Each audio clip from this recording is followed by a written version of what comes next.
Halo sahabat anime. Seperti biasa, pesan Eiichiro Oda ditampilkan di Jam Festa. Ada satu bagian menarik di pesan Oda Sensei di Jam Festa 2024, dan kata menarik apakah yang disebutkan oleh Eiichiro Oda di Festa tersebut? Mari kita simak. Sebelum lanjut, seperti biasa, bagi sahabat anime yang belum subscribe, langsung saja di-subscribe dan nyalakan loncengnya, agar tidak ketinggalan fakta dan teori menarik lainnya, dan langsung saja. Jika Luffy dan yang lainnya bisa meninggalkan Egghead dengan selamat, mereka seharusnya pergi ke pulau itu. Aku juga mempertimbangkan untuk tidak mengambil rute itu, tapi aku mungkin tidak bisa menghentikan Luffy, jika hal itu akhirnya terjadi. Maka akan ada perebutan untuk mendapatkan hal itu.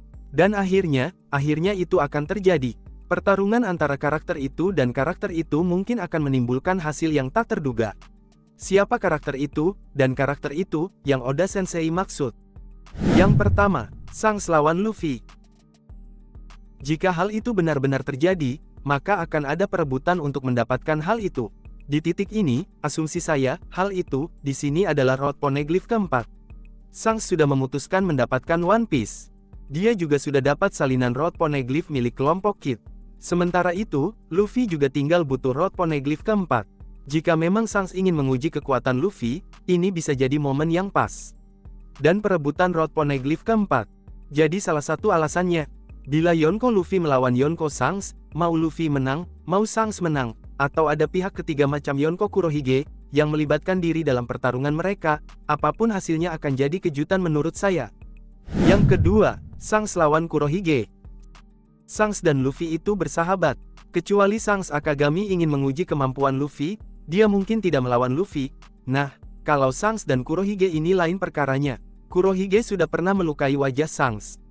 Dan Kurohige pun terasa sebagai sosok yang diantisipasi Shanks Akagami. Sekarang, Shanks dan Kurohige sama-sama sudah memiliki salinan Road Poneglyph. Shanks Akagami didapat dari kelompok Kid, dan Kurohige didapat dari kelompok Trafalgar Law. Jika mereka bertarung, untuk memperebutkan Road Poneglyph keempat, hasilnya bisa seru, dan mengguncang dunia One Piece. Kalau Kurohige menang, itu saya rasa juga bisa menjadi hasil tak terduga, yang dikatakan Oda, karena Kurohige sudah menjadi kuat.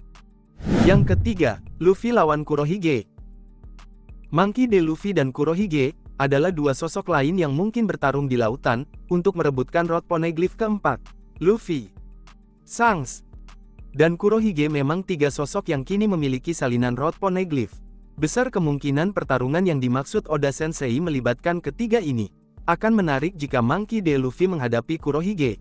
Terutama, karena memang kelompok Kurohige sepertinya telah menangkap sang kakek tercintanya yaitu, Monkey D. Garp. Namun pertarungan Luffy lawan Kurohige, saya rasa harusnya terjadi lebih mendekati akhir One Piece.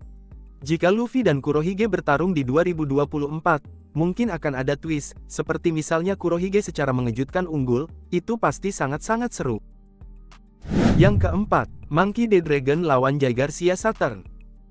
Kurohige dan Shanks, termasuk sosok-sosok yang bertarung di tahun 2023 kemarin.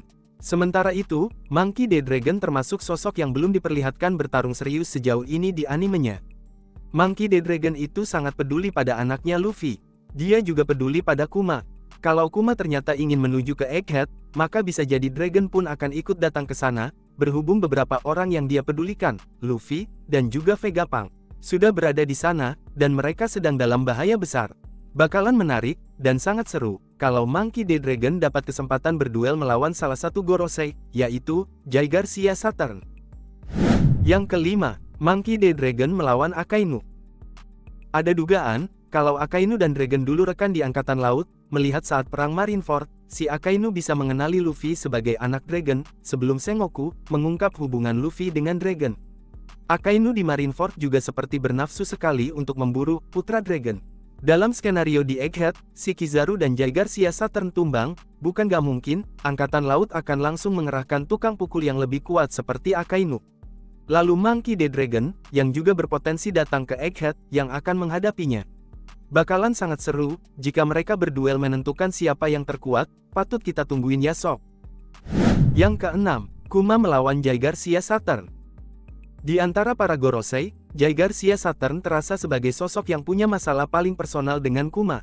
Dia pernah bertemu Kuma kecil, dan dia juga yang mendorong Kuma dimodifikasi jadi pasifista penuh. Jay Garcia Saturn sekarang berada di Egghead. Ada kemungkinan Kuma ke Egghead. Bila Kuma dan Saturn bertarung, rasanya itu saat yang tepat bagi Kuma untuk menyakiti Saturn. Terutama karena sekarang Saturn juga sedang membahayakan Bonnie. Yang ketujuh, Crocodile melawan Serapimnya. Untuk skala yang lebih kecil tapi juga mungkin akan terjadi. Seraphim Crocodile termasuk yang dikerahkan untuk menghadapi Cross Guild. Bakal unik kalau Seraphim Crocodile menghadapi Crocodile yang asli. Jika Crocodile entah gimana berhasil merekrut para Seraphim ini, itu juga akan jadi hasil tak terduga. Nah itulah sob, teori soal siapa karakter yang Oda Sensei bilang akan bertarung di 2024. Gimana menurut kalian? Tulis di kolom komentar. Bagi sahabat anime yang belum subscribe, langsung saja di subscribe dan nyalakan loncengnya agar kami semakin semangat.